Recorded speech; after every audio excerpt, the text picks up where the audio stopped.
I am Sanjay Kumar Sinha from Mahila College, Chaibasa, BCA department. Last class we read characteristics of software engineering. In software engineering, BCA third semester. Today we read software engineering, software matrices and models. Last class हम लोगों ने इसके software engineering का needs को पढ़ा था। इसमें एक आपके जो सिलेबस है उसमें एक टॉपिक है इमरजेंस ऑफ सॉफ्टवेयर इंजीनियरिंग। तो उसी का पार्ट था जो नीड ऑफ सॉफ्टवेयर इंजीनियरिंग, क्यों सॉफ्टवेयर इंजीनियरिंग ज़रूरत पड़ा, तो ये मेथडोलॉजी क्यों हम लोग यूज करते हैं, उसके बारे में उसी टॉपिक के अंदर में वो सारे आएंगे जो हम लोगों ने लास्ट क्लास में 2 लेक्चर हम लोगों ने पढ़ा। आज का ये जो लेक्चर थर्ड लेक्चर है ये सॉफ्टवेयर इंजीनियरिंग का, जिसमें हम लोग पढ़ेंगे software matrices and models, processes and product matrices. तो आज जो ये टॉपिक है, देखिए इसमें हमने लिखा सॉफ्टवेयर मैट्रिसेस एंड मॉडल्स।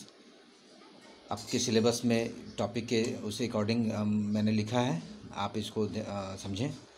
देखिए इसमें लिखा है software matrices is a measure of software characteristics which are measurable और काउंटेबल। क्लियर है, जब हम सॉफ्टवेयर डेवलप करते हैं तो सॉफ्टवेयर का जो कैरेक्टरिस्टिक्स है, जो उसकी विशेषताएं हैं, उसका एक मेजरमेंट होना चाहिए कि वो सॉफ्टवेयर कैसा है, किस टाइप का है, और उसके कई सारे उसका वैल्यू जो होगा वो कई सारे उसके रीजन्स होंगे। Software matrices are valuable for many reasons including measure software performance, planning work items, measuring productivity and many other users. तो ये सारे उसके परफॉर्मेंस पर डिपेंड करेगा, उसके प्रोडक्टिविटी पर डिपेंड करेगा, और कई सारे जो कॉज होंगे जिसको हम कह सकते हैं कि उसका ये सॉफ्टवेयर हमारा बेस्ट है, इसके कैरेक्टरिस्टिक्स बेस्ट है। तो within the software development process many matrices are that all connected. Software matrices are similar to 4 function of management. देखिए इसमें 4 हम लोगों ने अलग अलग मैनेजमेंट के रूप से अकॉर्डिंग हमने फंक्शन को बांटा है। प्लानिंग, ऑर्गेनाइजेशन, कंट्रोल और इम्प्रूवमेंट। अब देखिए इसमें 2 पार्ट में आपका इसको डिफ्रेंशिएट किया गया है जो सॉफ्टवेयर मैट्रिसेस को। एक है product matrices and second one is process matrices. First one is product matrices.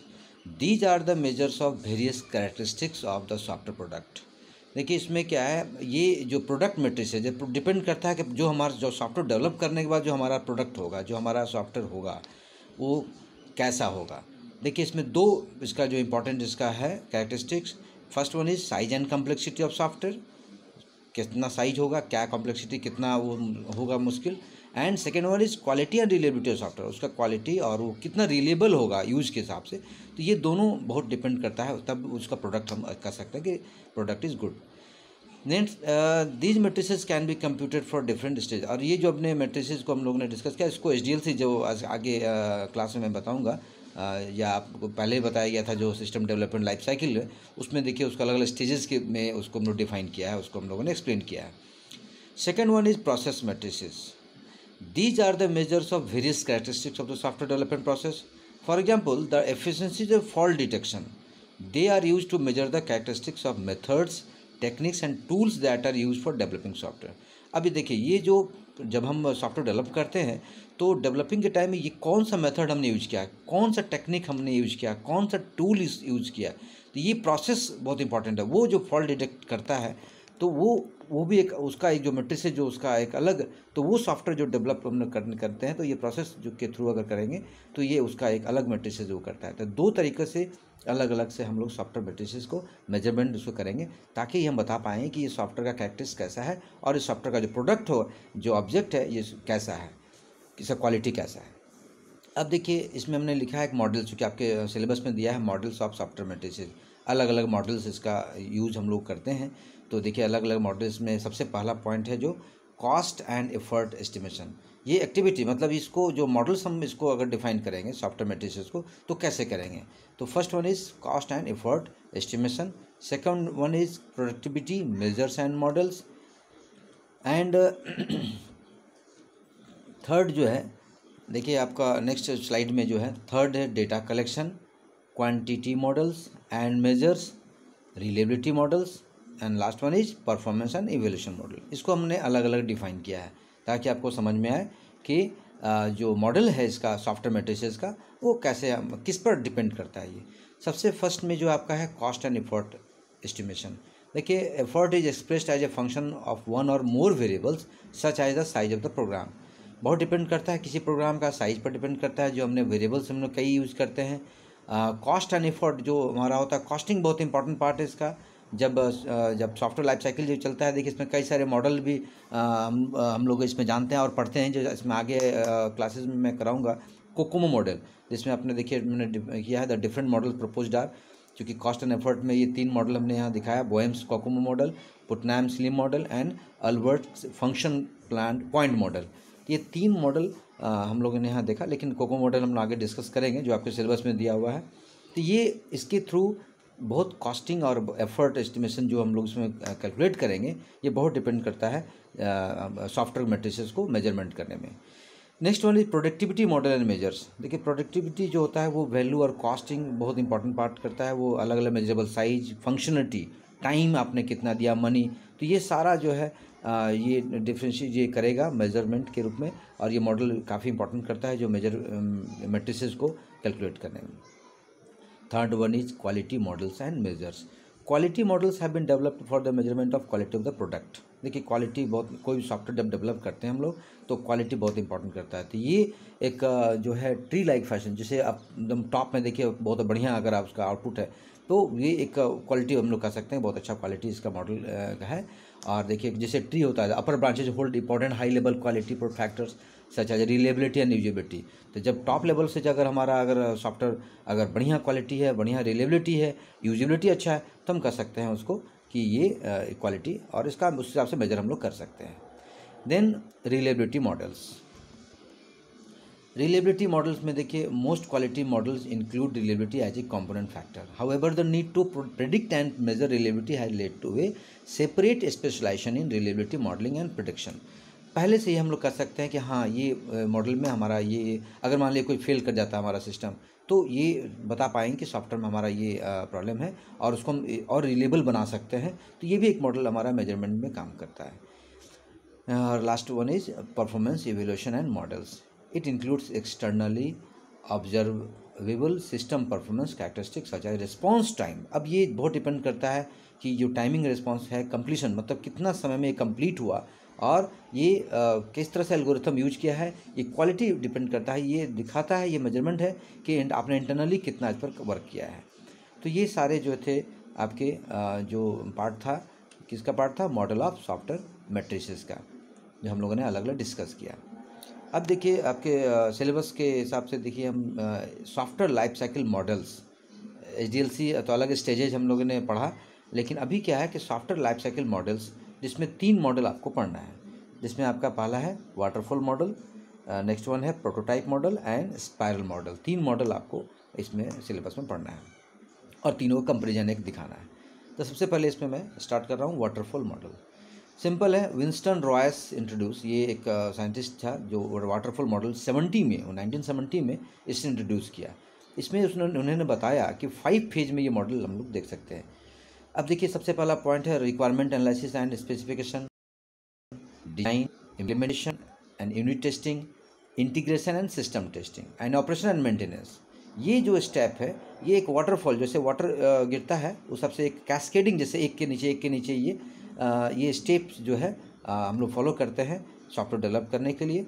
और चूँकि ये किसी को ओवरलैप नहीं करता है, इस मॉडल में कोई एक दूसरे को ओवरलैप नहीं करता है, और डेवलपर जो है आसानी से जान पाता है कि हाँ, इसका नेक्स्ट फेज क्या है हमारा।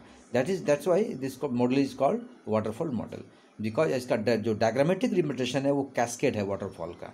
ठीक है, तो इसमें हम लोग देखेंगे। अब देखिए, इसमें जो पॉइंट हम लोगों ने 5 पॉइंट वहाँ पर हम लोगों ने डिस्कस किया। अब देखिए, इसमें पहला पॉइंट इसको एक्सप्लेन कर रहे हैं, requirement analysis and specification phase. The aim of this phase is to understand the exact requirement of the customer and to document them properly. हम लोगों ने इसके पहले SRS को भी पढ़ा था, बस वही फेज है, क्योंकि यहाँ हम लोग सबसे पहले जानेंगे कि कस्टमर क्या चाहता है, क्या रिक्वायरमेंट है उसका, देन उसको डॉक्यूमेंटेशन एक कर लेंगे प्रॉपरली। ठीक है, अब उसमें हम लोग ये जाने कि वो क्या एक्चुअली वो सिस्टम प्रोड्यूस करेगा, कैसे करेगा वो डिपेंड नहीं है, क्या करेगा। इस फेज में जो SRS हम लोगों ने पढ़ा था, सॉफ्टवेयर रिक्वायरमेंट स्पेसिफिकेशन डॉक्यूमेंट, ये क्रिएट हम लोग करेंगे इस फेज में, ठीक है। Next phase is design phase.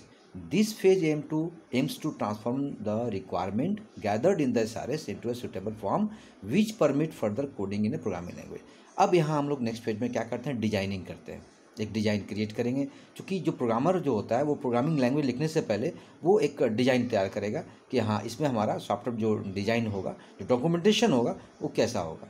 तो सेकेंड फेज में हमारा ये डिज़ाइन फेज होगा। Third one is implementation and unit testing. अब इस फेज में क्या होगा, डिज़ाइन को इम्प्लीमेंट किया जाएगा। जो हम लोगों ने डिज़ाइन को क्रिएट किया है, डिज़ाइन को बनाया है, अब यहाँ इम्प्लीमेंट हम लोग करेंगे, उसको कैसे लागू करेंगे वो देखेंगे। इफ़ द SDD, जो SDD हम लोग बोले software design document is complete, the implementation or coding phase proceeds smoothly because all the information needed by software developer is contained in the SDD। क्योंकि उस डॉक्यूमेंट में सारा जो सॉफ्टवेयर को डेवलपर को जो चाहिए, जो इन्फॉर्मेशन, वो पूरा डॉक्यूमेंटेशन किया हुआ है। और उसी इम्प्लीमेंटेशन के दौरान एक टेस्टिंग भी हम लोग करेंगे कि ये कोड जो है सही से वर्क कर रहा है, ये नहीं कर रहा है। धीरे छोटा छोटा हम लोग मॉड्यूल बना लेंगे ताकि हमको टेस्टिंग करने में सुविधा हो, और एक दूसरे को आपस में कनेक्ट करेंगे और तब देखेंगे कि उसका इंटरमीडिएट आउटपुट क्या निकल रहा है।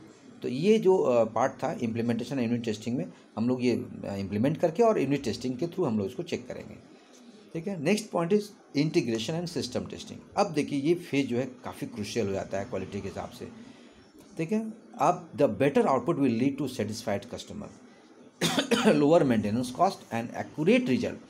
अब यहाँ पर जो हमारा कस्टमर होता है वो चाहता है कम से कम मेंटेनेंस कॉस्ट लगे और रिजल्ट जो हमारा हो वो एक्यूरेट हो। अब ये जो है यूनिट टेस्टिंग हमारा इंडिविजुअल जो होता, अब ये मॉड्यूल के रूप में इसको हम लोग इंटरेक्ट करेंगे आपस में, ताकि वो कंप्लीट एक सिस्टम को टेस्टिंग कर पाए और हम लोग उसको इंटीग्रेट, मतलब एक साथ सबको कनेक्ट करके और आपस में हम लोग उसको टेस्टिंग करें। फाइनली जो है फिफ्थ जो इसका फेज है, this is operation and maintenance phase. सबसे इंपॉर्टेंट पार्ट है जो मेंटेनेंस। जब सॉफ्टवेयर डेवलप करते हैं हम लोग, सॉफ्टवेयर क्रिएट हो जाता है, तो उसका जो मेंटेनेंस, चूँकि मेंटेनेंस तो हमेशा होगा, हमेशा कस्टमर का कुछ ना कोई रिक्वायरमेंट डिफ़र करे, आगे उसको डिमांड होगा, रिक्वायरमेंट होगा, तो वो हम वहाँ मेंटेन कैसे करेंगे। तो maintenance is the task perform by every user once the software has been delivered to the customer, installed and operational. जब हम सॉफ्टवेयर को डेवलप करके उसको डिलीवर्ड कर देते हैं, कस्टमर को इंस्टॉल कर देते हैं, अब वो ऑपरेशन करने लग जाता है, उस वक्त मेंटेनेंस बहुत इंपॉर्टेंट पार्ट हो जाता है। तो ये जो आप देखें अभी 5 पॉइंट जो हम लोगों ने कहा, ये अलग अलग वाटरफॉल मॉडल का ये 5 पॉइंट का डिफाइन किया गया था मॉडल में, ठीक है। Next one is prototype model, ठीक है। अब देखिए इस मॉडल में क्या है, the prototype model. Prototype means what, actual जो सॉफ्टवेयर होगा एक उसका एक रूल्स एक फॉलो करेंगे, एक रेगुलेशन बना लेंगे, कैसे वर्क करना है, एक सिस्टम डेवलप कर लेंगे हम लोग, ठीक है। ये actually prototype usually turns out to a very crude version of the actual, मतलब जो सिस्टम हमारा एक्चुअल यूज होगा, क्या कैपेबिलिटी होगा, क्या रिलेबिलिटी होगा, ये सारा एक्चुअल सॉफ्टवेयर को हम लोग उसको क्रिएट कर लेंगे, ठीक है। Client only has general view of what is expected from the software product. Simple है, क्लाइंट जो है वो चाहता है, क्या चाहता है इस प्रोडक्ट से, वो हम लोग एक जनरल व्यू बना लेंगे। इसमें क्या होगा, it's such a scenario where there is an absence of detailed information, क्योंकि उसको तो सारा इन्फॉर्मेशन होता नहीं है, उसको वो हम लोग प्रोसेसिंग जान लेंगे कि वो क्या चाहता है, उसको रिक्वायरमेंट क्या है। अब यहाँ प्रोटोटाइपिंग मॉडल है कि हम लोग एक क्रिएट कर लेंगे। इसका कुछ स्टेप्स है जो इस मॉडल में हम लोग फॉलो करते हैं। सबसे पहले देखिए हम लोग क्या करेंगे इस मॉडल के through, requirement gathering and analyst, उसका रिक्वायरमेंट क्या है उसको कलेक्ट कर लेंगे और एनालाइज कर लेंगे। देन क्विक डिसीजन, तुरंत उसका डिसीजन लेंगे कि हाँ अब इसमें हमको क्या करना है, क्या यूज करना है। तब हम एक प्रोटोटाइप, बिल्ड ए प्रोटोटाइप, एक रूल्स फॉलो करेंगे, एक क्रिएट करेंगे। देन असेसमेंट ऑफ और यूज़र इवैल्यूएशन, तब उसका असेसमेंट करेंगे कि हाँ वो अब वर्क कर रहा है नहीं कर रहा है। प्रोटोटाइप रिफाइनमेंट, फिर देख लेंगे कहीं उसमें कुछ और प्रॉब्लम तो नहीं है। नेक्स्ट क्या है, इंजीनियर प्रोडक्ट, फिर वो लास्ट फाइनली क्या प्रोडक्ट हो रहा है।